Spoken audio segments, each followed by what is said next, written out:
Mr. Rifki Zamzam, who will be presenting on creating a professional CV. He is known for his achievement as a co-founder of the Qatar HR Forum. Give a big applause and virtual reactions to welcome Mr. Rifki Zamzam. Selamat pagi. Thank you very much. It's a lovely introduction, Karen, and I really like the confidence and your style of delivery. My name is Rifki. I am the co-founder of the Qatar HR Forum. Speaking to you live from Doha. It's around 5 a.m. over here.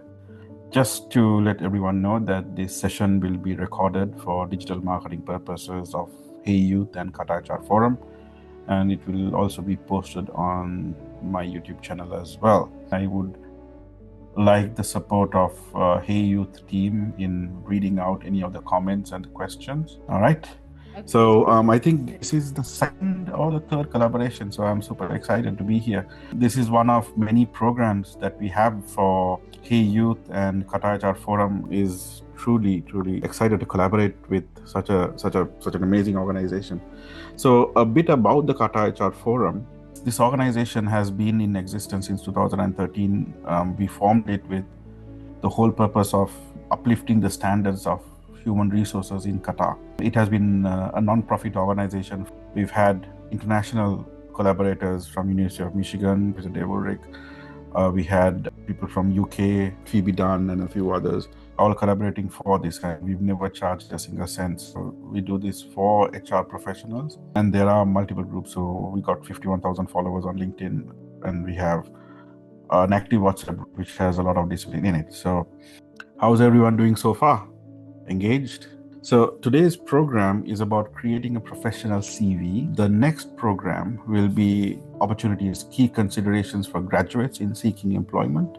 Exploring opportunities will be on the 1st of November. Opportunities navigating interviews on the 8th of. I'll be happy to share the slide deck, but I would like to share it towards the end of the entire program, mostly because I want it to be an incentive for those who follow the entire course, and then make sure that everyone benefits from the level of commitment Hey Youth has shown in organizing this to develop the youth, the young talent in Indonesia. So it's very important that you share this with your friends, and family members in Indonesia. So creating a professional CV. Here's what you need to know before you create a professional CV, because the attitude matters. You cannot have self-doubt. You cannot misjudge yourself. You can't underestimate yourself. Whatever that a person knows is what a person knows. It's important that you see yourself the right way. That's the start. Because if anybody has self-doubt, then the production of that CV may not be as good as you would like it to be. This is extremely important. All right, so I have a question. What's the difference between a CV and a resume? I'll give you all maybe 2 minutes. Okay, to the dear participants, we will be giving you 2 minutes to submit your answer, and then we'll be continuing with the presentation. Let me know what you think, because this is really important. May I fill in the gap by asking some questions and having a bit of a conversation? Yeah, sure, of course. In your point of view, sir, what is the most needed skill other than a good resume and a confidence for fresh graduates in the year of 2025? The level of knowledge and how you advertise it has to be important. This is the era of social media, and the new generation is quite active on social media rather than people from my era. Have your LinkedIn updated. Know the difference between new gen culture and then the organization's culture, because there's always a difference between the two. A lot of the organizations are absorbing new generation culture. So it's very important to have professionalism displayed. LinkedIn photographs have to be professional photographs. Passport photographs are fine, but then it has to be a professional smiling, a proper photograph. Something that tells you who you are. More than 53% is nonverbal. People look at the picture and they try to figure out. It lets people know who this person is. So you need to put the right amount of information, not too much, not too little, just to gain curiosity of the recruiter. All right, so I think we got some good responses. So people sharing, so these are the key words. So it has to be extended. Some say it's short. 1 to 2 pages. It has to be long, several versions. It has to have education. It has to be detailed. It has to be relevant. There has to be history. I think all of this is correct. And it's important for people to understand that the CV is the first, or rather the first appetizer which you give for an organization when they shortlist. Fantastic. Thank you very much for responding. So let me go on to the main slide.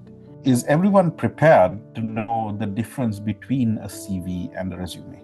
We sure do, sir. Ready? All right. So let's go. So a CV, or what they call a curriculum vitae, so it's an itemized list of a person's entire education, publications, accomplishments, notable projects, awards, honors, achievements, and professional experiences. Those who are still in school or still in university who hope to get a job, get yourself involved in school and uni activities. Volunteer for Hey Youth, volunteer for organizations, and put that in your CV, because work experience can come in as a volunteer, it can come in as working part-time. It shows the recruiter or the hiring manager that this person is engaged, is thinking in advance, has some level of maturity, has an understanding of a professional setup, knows what it takes to get the job done. These are things that as HR professionals that we look for. So what's a resume? Here you are. So a resume, on the other hand, is a quick summary of the person's relevant education experience. A lot shorter. The document will typically include a summary of the education, the professional experience, the volunteer experience, and skills, training, and certificates. I mean, there are a lot of people who get all these qualifications, through Coursera, through LinkedIn. So when you have multiple qualifications, just summarize them. Prioritize the ones that you do. So it's ideal that you have different CVs for different types of applications that you do, because then you prioritize information. So these terminologies are from the University of Nebraska in the United States. So you have the source right there. So I make it a point that when I'm sharing knowledge, I reveal the source as well, so that it encourages people to reach out and find valid information when sharing knowledge. All right, so any questions on this? I think it is clear enough, sir. Okay, so now this is my resume. So all those blue lines that are there, those are hyperlinks to the organizations I've worked in the past. Instead of explaining what the company is, what this university is, or what this organization is, hyperlink. You don't have to type your job description in this, but it's important that you put your achievements in this. All other the key things that you've done while you're working for different organizations. Recruiters, they look at the last 10 years of the experience, because chances are, if you had a long career, you would be doing a higher version of what you've done maybe 10 years ago or maybe 20 years ago. So the level of information that you put in has to show from one step to the next step, something very progressive. So here, for example, like in my previous workplace with Vachusa and North Sales, Ali Bin Ali Group, and a few others, I've definitely done what I've done in the past in the new organizations, but I don't need to repeat it, because it's a scale up. When people read CVs, they want to know what this person has done next. So that level of information has to be put in, because we look for progress as we go along. Key skills, achievements, the projects that have been handled, this is what people like to see, the level of exposure.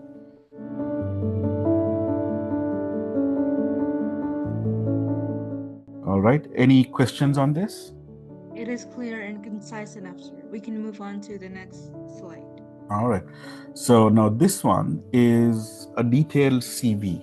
I got the permission of Chiara Ivena, who's on the call with us right now, on putting the CV together. So if you see the structure of this detailed CV, there is a summary. The work experience is in chronological order, with priority given to the biggest achievement, the work that is being done, the more important work that is being done, and then it goes gradually to the other work that is done. So if you are involved in something very strategic, something that is business critical, start with that first, and then go towards the admin skills later on. So courses and programs, I mean, this is a great example of where she has summarized the programs or the training program that she has attended. So you find hyperlinks in each of the programs that have been done.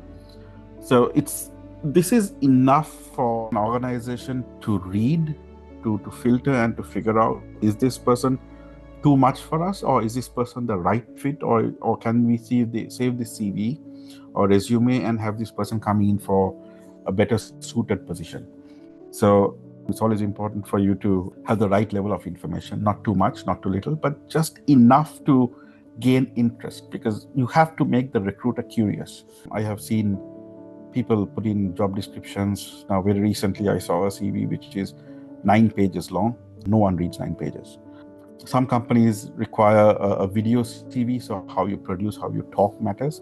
But then this method, this tradition of having a brief profile or a description of oneself still exists.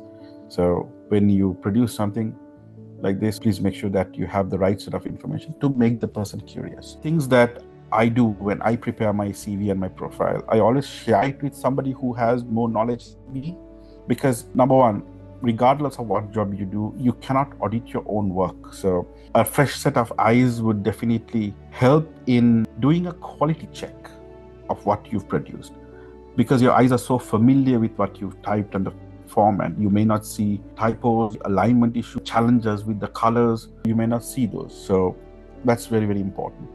So when you select colors of CV, it depending on the profession, I know the new generation use a lot of pastel colors. I've seen pink shades, blue shades, that's fine. My personal advice is do not put colors like red on your CV. It has a different meaning across the world. So you see Chiara Ivena CV has all black font, very professional, very neat. You have my resume on the other side, which is a combination of black, green, and blue. You don't have to stick to these, but keep the colors professional as much as you can. Something that would not be too much on one person. I'm happy to take questions on this if you have any, before I move on to the next. Okay, since this is an interesting case to look at, and of course we hear the introduction to it, my question is, as a recruiter, how do you define something that is refined and professional, sir? Because there is many colors on your scheme, and there are black colors in Tiara Ivena's CV, but both are professional for different settings. What do we, as a Generation Z and a graduate in this big year 2025, can take from both sides? Well, first one's a CV. Tiara Ivena's format is a CV format. Mine's a resume format with 25 years working total. My CV is actually long. It's 3 pages. And that's a summarized strategic version of it. So it has key things. The color shouldn't be too bright. Something that doesn't hurt the eye. Something doesn't... an undesired level of attention. It has to be catchy. You can make it colorful, like, the new generation. I got a CV very recently of some marketing professional. It has a nice pink shade to it, which is quite good. It's new. It's eye-catching. It communicates the personality. It helps us recruiters, like seasoned HR professionals like us, to find out, oh, okay, this is interesting. Let this person find out. So, but we don't judge based on the color of the CV, but we look at the content. Okay, if it's for this position, what this person can do.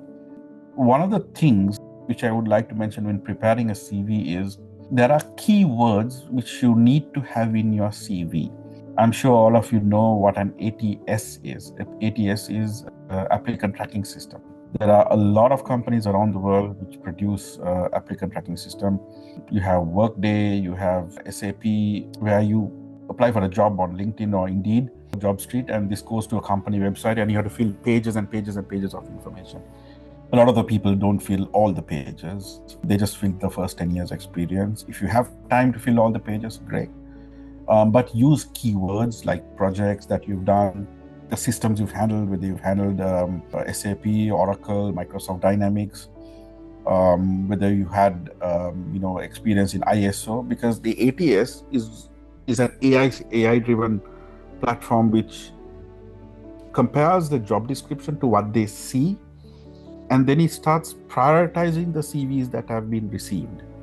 So The CV design is very important, but then the words that you put in, how you word it, it has to be updated, adjusted, that it complies to what you see on the advert, and so that when you apply it on the system of that company, it goes straight in, it gets filtered, and it goes on to the top ranks. See, as recruiter, when you put out an advertisement, we get hundreds and hundreds of CVs at least. So we don't read all of them. We look at the ranking on the match by the system.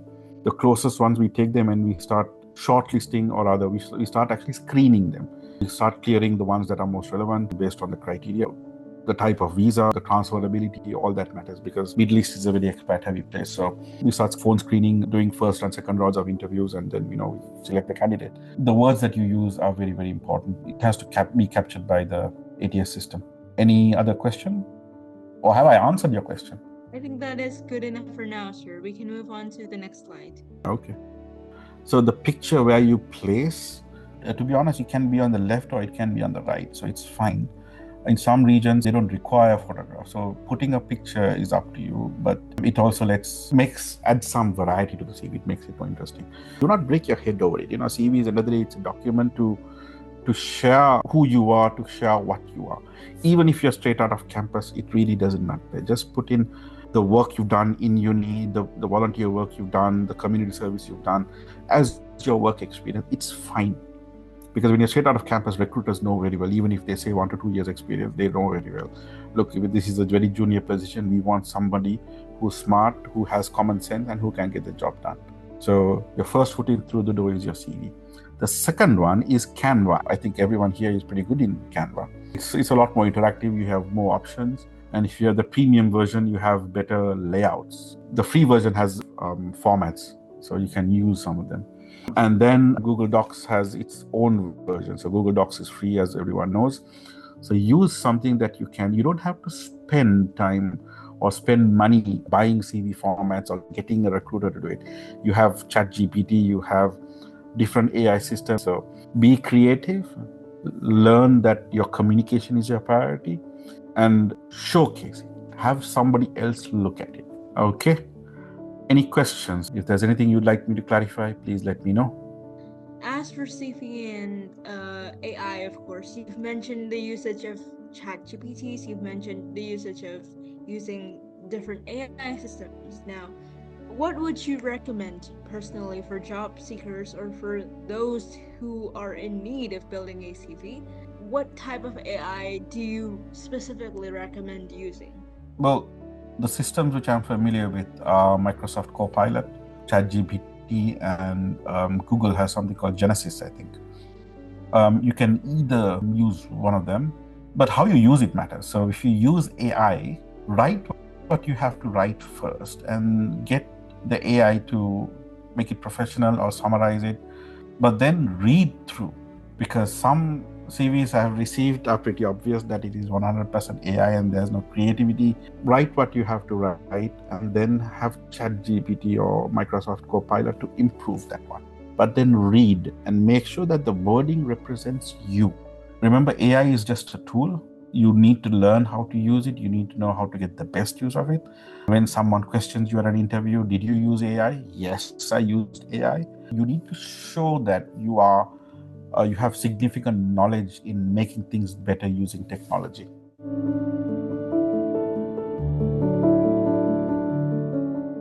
Well said, sir. We can move on to the next slide. Okay. All right. So we've come towards the end.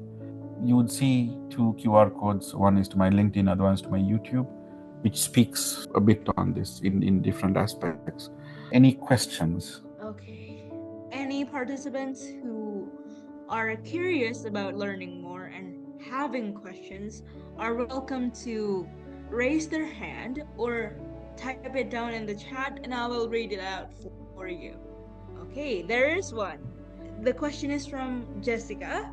Hello, Mr. Rifki. Is it appropriate to put a picture on an ATS CV?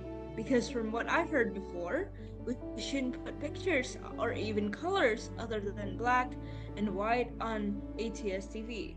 There's no such restriction. I think it's a matter of opinion. We get all sorts of CVs. Like, for example, standard support service jobs like HR, finance, you will get quite a detailed CV. People do put a photograph in it. If people do not put a photograph in it, it's not a minus point. But then for certain jobs like advertising, marketing, video production, the CV, the layout of the CV says a lot as to how creative that marketing person is or that advertising person is.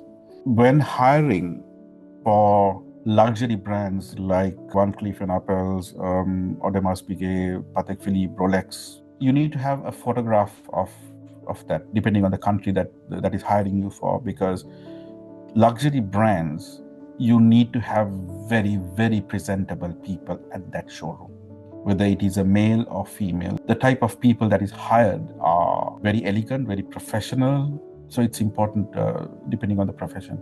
If you do not want to put your picture, it's fine.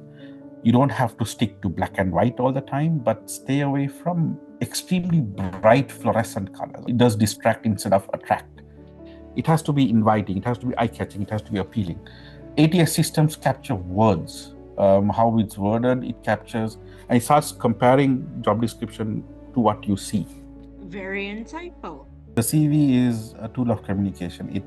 It is to let people know who you are and how you think. If I cannot mention colors, because then it will be my opinion based on my taste. But then ATS systems do filter some CVs, and then we do have to read it manually and then share it with the line manager or the recruiting manager as to why we are choosing this CV. Okay. I guess that concludes our Q&A session, and I would like to, in the name of Hey Youth and both learning with us, thank you very much, Mr. Rifki, for your insightful presentation. You gave us more insights about the CV and the need for eye-catching words, also a personalization designed for our resume and CV to stand out. Ladies and gentlemen, to conclude the session, creating a professional CV, thank you for your valuable insights. Please join our session, which will be held next week. Thank you and have a nice day. Thank you.